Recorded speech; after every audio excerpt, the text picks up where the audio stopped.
한국인은 IQ가 높고 병에 대한 내성이 강하다. 2021년 스위스 쭈리히 대학에서는 전 세계인들을 대상으로 민족과 IQ의 연관관계를 조사한 리포트를 발표했습니다. 그 결과 놀랍게도 세계 최고의 IQ를 보유하고 있는 나라는 바로 우리 대한민국이었습니다. 1위 한국, 2위 일본, 3위 대만, 4위 싱가포르, 5위 독일, 6위 네덜란드, 7위 오스트리아, 8위 이탈리아 등으로 순위가 이어졌는데요. 1960년대까지 세계에서 가장 우수한 두뇌를 가진 민족을 꼽으라고 하면 유태인을 꼽았습니다. 그러나 현대에 와서 가장 우수한 두뇌는 바로 우리 한국인들입니다. 이와 같은 결과가 나올 수 있었던 이유는 나라의 경제가 힘든 상황에서도 미래의 꿈나무들을 포기하지 않고 아이들의 교육에 최선을 다했기 때문입니다. 그리고 우리가 아이들을 얼마나 사랑하고 있는지를 쉽게 알아볼 수 있는 것이 바로 학교의 급식 수준입니다. 외국인들은 흔히 한국에서의 급식 사진을 보고 경악을 한다고 합니다. 자기들 학교에서는 경험해 볼 수 없는 수준의 음식들이 푸짐하고 다양하게 나오기 때문입니다. 또한 급식으로 나오는 한식은 어린 아이들이 성장기에 도움이 되는 재료들로 구성되어 있기 때문에 요즘 아이들의 신체 발달만 보아도 주변 나라인 중국과 일본에 비해 월등하게 키가 크기도 합니다. 오늘 소개해드릴 사연은 미국에서 교사를 하다가 회의감이 든 후 한국에서 교사 생활을 하고 있는 미국 여성의 사연입니다. 그녀가 올린 한국의 급식 사진은 그녀의 지인들 사이에서 아주 큰 화제가 되었다고 하는데요. 안녕하세요. 저는 미국 학교에서 교사 일을 하다가 중간에 한국 학교로 옮긴 엘리아입니다. 미국에서 이직 준비를 하고 있기는 했지만 그렇다고 아예 다른 나라로 올 줄은 저도 몰랐어요. 하지만 한국에 오고 나서 저는 아주 행복한 나날들을 보내고 있답니다. 지금 저는 한국의 수도인 서울에 있는 한 초등학교에서 일하고 있습니다. 원래는 미국 초등학교에서 학생들을 가르치고 있었죠. 똑같이 교사 일을 하고 있었어요. 한국으로 떠나게 된 건 한 동료 교사와의 대화 때문이었습니다. 잠깐 커피를 마시며 쉬고 있었어요. 그리고 한국의 인기 직종에 대해 대화하게 됐죠. 제가 다니는 학교에 한국인 선생님들이 몇 분 계셨거든요. 저와 마음이 잘 맞아 친구가 됐습니다. 한국 대학생들은 어떤 직업을 선호해? 그러자 옆에서 빵을 먹고 있던 한 교사가 이렇게 답했어요. 의사나 공무원, 교사. 저는 그녀의 대답에 깜짝 놀랄 크게 외쳤습니다. 교사? 정말로 교사가 인기 직종 중 하나라고? 교사가 한국에서 인기 직종이라는 사실을 몰랐기 때문입니다. 제가 말했다시피 저는 당시 이직 준비를 하고 있었잖아요. 전 이직을 위해 대학원에 다니고 있던 상황이었습니다. 왜 이직을 준비했냐고요? 그것은 미국에서 교사의 처우가 매우 열악했기 때문입니다. 저는 당시 다른 직업 생활을 하고 있는 친구들과 제 자신을 비교했을 때 상대적 박탈감까지도 느끼고 있었어요. 그런데 한국에서 그런 제 직업이 인기 직업이라고 하니 놀랐죠. 또 지금은 달라졌을 수도 있지만 말입니다. 아무튼 미국에서 인기 직종을 물으면 보통 컴퓨터 업계 종사자 혹은 의료업계 종사자를 말해요. 예를 들면 치과 의사나 보조의사, 간호사 등 말이죠. 반면 교사는 인기 직종에서 찾아볼 수 없습니다. 한국과는 정반대의 결과죠. 과연 그 이유가 무엇일까요? 일단 첫째는 역시 돈이에요. 미국 교사는 박봉에 시달리고 있거든요. 물론 저 역시 마찬가지였습니다. 전 2018년 미국 교사 파업에 참여까지 했을 정도예요. 제가 얼마나 열악한 환경에 있었는지 감이 좀 가시나요? 당시 제가 사람들과 함께 길거리에서 한 목소리로 외쳤던 것은 바로 교사들의 처우 개선이었습니다. 수십 년간 미국 정부의 교육 예산 삭감 때문에 미국 교사에 대한 처우가 만신창이었거든요. 공립학교에서 일하면서 약 5만 달러 정도의 연봉을 벌고 있었지만 이것은 미국의 1인당 국민소득을 고려하면 결코 높은 수준이 아니랍니다. 또한 1년마다 약 100만 원 가까이 선생 개인 돈으로 조깅이나 필기구류 등 교구를 마련해야 해요. 이것이 교사들의 현실입니다. 교육 예산 삭감 때문에 소모품비를 충분히 지원받지 못해 이런 일이 발생하고 마는 것입니다. 저는 그들에게 하소연했어요. 급여도 쥐꼬리만한데 교구까지 사비를 털어 사야 하니 우라통이 터질 것만 같아. 그래서 전 이직 준비 전까지 부업을 해야만 했습니다. 부업을 할 만큼 생계유지를 위해 노력해야 했어요. 이건 저만 그런 게 아닙니다. 실제로 임용 후 약 3년조차 버티지 못하고 그만두고 다른 직업을 찾는 교사들이 많답니다. 함께 들어온 동료 교사들 역시 몇몇은 학교를 떠난 지 오래죠. 그러자 고민하던 한국 친구가 이야기했어요. 한국에서 원어민 강사를 해보는 건 어때? 우리나라가 영어 수요가 많기도 하고 미국보단 적어도 많이 벌 수 있을 텐데. 전 그녀의 제안에 혹했습니다. 알아보니 마침 곧 참가 신청 기간이었죠. 전 자격 조건도 갖춘 상태였습니다. 그렇게 저는 바로 한국 초등학교에 지원하게 되었고 한국으로부터 합격 소식을 받은 후 곧바로 미국을 떠났습니다. 한치의 미련도 없이 말이죠. 한국 학교에서 적응은 크게 어렵지 않았습니다. 학교 문화는 거의 비슷했거든요.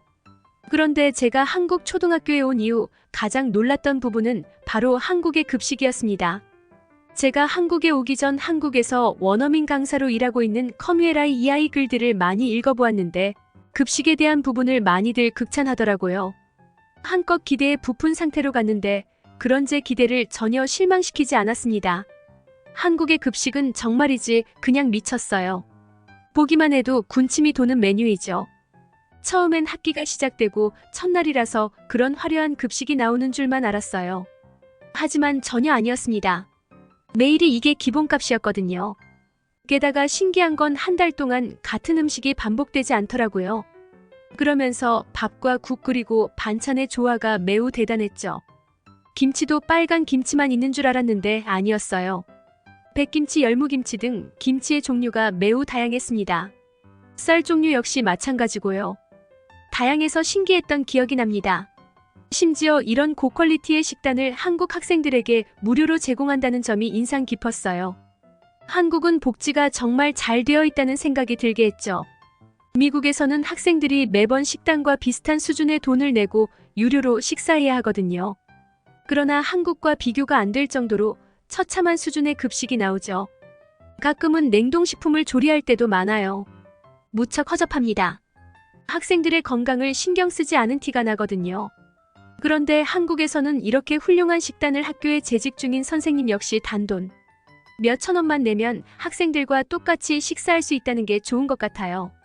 미국과는 너무나도 다르죠.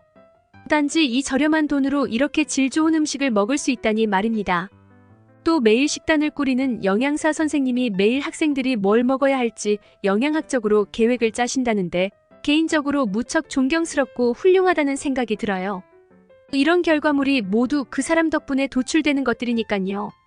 또 매일 영양소를 고려해 식단을 짜는 영양사 선생님도 힘들 테지만 이 식단 그대로 맛있게 조리해 주시는 조리사분들도 대단한 건 마찬가지고요. 매일 점심시간마다 그들에게 감사한 마음으로 식사 중이랍니다. 저는 이런 식단들을 매번 사진으로 기록해 두곤 했습니다. 그리고 미국에서 일하고 있는 친구들에게 자랑하기 위해 종종 사진을 보내준 적도 있었고요. 어때? 완전 미친 수준이지? 나는 요즘 이렇게 푸짐하게 먹고 있어. 웃기지만 친구들은 믿지 않는 모습이었습니다. 밖에서 따로 사 먹는 거 아니냐는 반응이 대다수였죠. 하지만 한 달 내내 한국 학교에서 먹은 급식 사진을 보여주자 그제야 친구들이 믿는 분위기더라고요. 그리고 전 그들에게 한국에서는 포장된 음식을 거의 볼 수 없다고 말했어요. 그러자 친구들은 깜짝 놀랐습니다. 아시는 분이 있는지 모르겠지만 미국에서는 학식을 먹고 싶어 하지 않는 학생들이 종종 갈색 종이봉투에 따로 점심을 싸와서 먹는 모습을 심심치 않게 볼 수 있거든요. 그러나 한국에서는 급식이 너무 맛있어서인지 아무도 따로 개인 도시락을 싸오지 않죠. 친구들은 그런 분위기가 신기하다고 얘기했습니다. 우리도 어릴 땐 종종 햄버거를 사오곤 했었으니까요. 하지만 전 며칠 한국에서 지내보니 그들을 이해할 수 있었어요. 저 같아도 그랬을 것입니다. 하지만 미국은 공짜로 밥을 줘도 따로 싸올 것 같거든요. 한국은 그렇지 않아요. 오히려 반대이죠. 돈을 내야 한다고 해도 무조건 돈을 내고 먹을 것 같아요.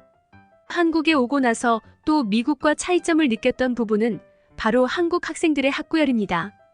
제가 온 곳은 고작 초등학교밖에 되지 않았지만 저학년부터 고학년까지 모두가 공부에 대한 열정이 활활 타오르는 모습이었어요. 아직 저학년인데도 기본적인 교과목 학원에 다니고 있고 쉬는 시간에도 놀지 않고 숙제를 하는 광경을 쉽게 볼 수 있었죠. 미국은 그렇지 않거든요. 대부분 어릴 때부터 공부에 흥미를 가지는 친구들을 찾기 쉽지 않습니다. 다들 놀기 바쁘기 때문이에요. 초등학교만 그런 게 아니라 모학교를 올라가더라도 대부분 교실 분위기가 비슷하죠. 대학교에 갈 친구들은 미친 듯이 공부하는 반면 아직 확고한 진로를 정하지 못했다든가 대학교에 갈 생각이 없는 친구들은 바로 취직할 것이라며 고등학교 졸업까지 펑펑 노는 경우가 대다수입니다.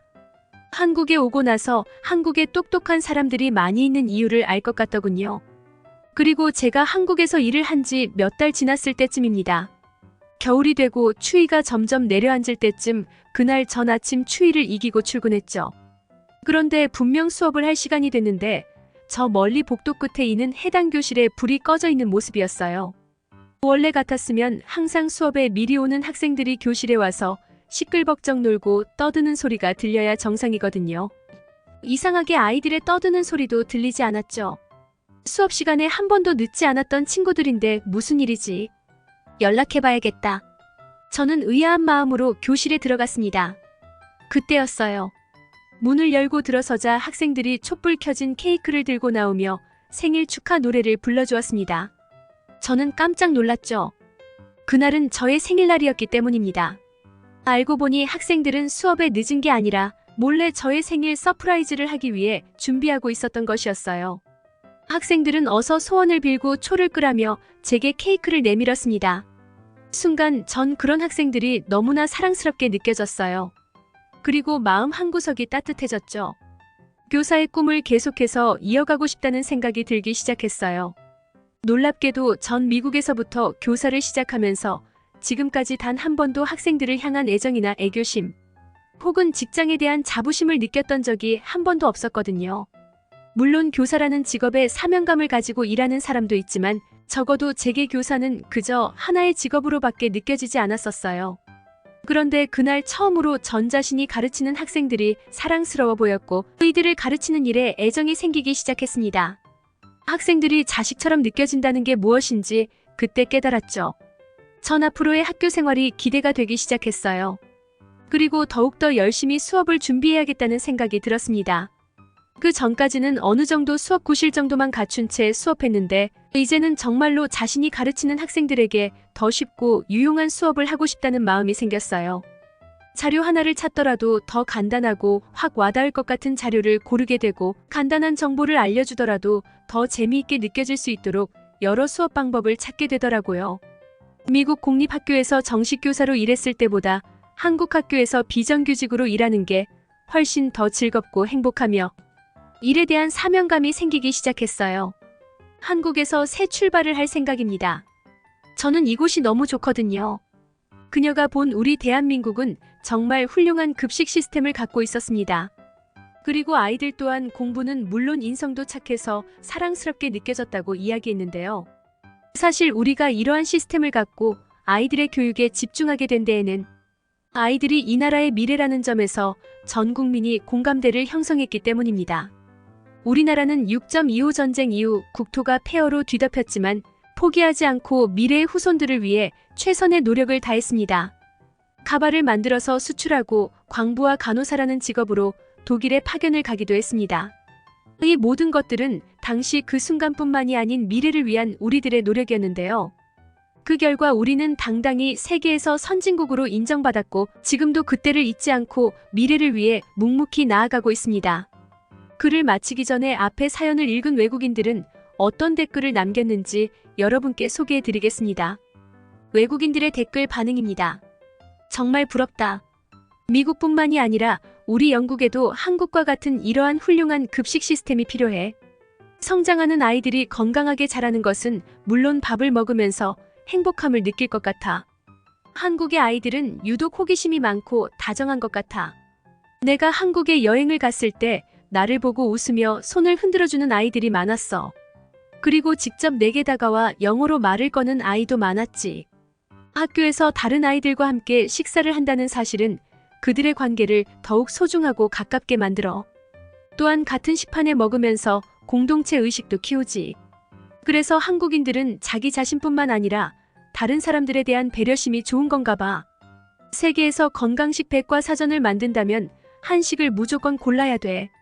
한식은 그 종류가 얼마나 다양한지 채식주의자들도 먹을 수 있는 음식이 많아. 가장 유명한 비빔밥은 물론이고 고급 음식인 잡채도 채식주의자가 좋아할 음식이야. 나도 몇 년 전까지 한국의 초등학교에서 원어민 선생님으로 있었어. 나는 이 아이들이 얼마나 조용히 앉아서 점심을 먹고 있는지 완전히 감동했어. 음식을 던지거나 다른 학생을 괴롭히는 일들은 다른 나라에서는 흔한 일이지만 한국에서는 찾아보기가 힘들어. 나는 한국 생활 이후 한국에 대한 존경심이 생겼어. 아이의 부모로서 나는 한국인들이 참 부럽네.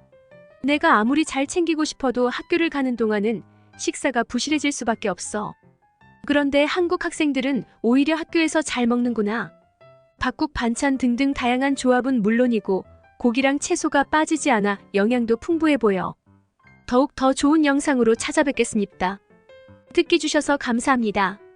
오늘의 영상은 이게 전부입니다. 모두가 건강하길 바랍니다.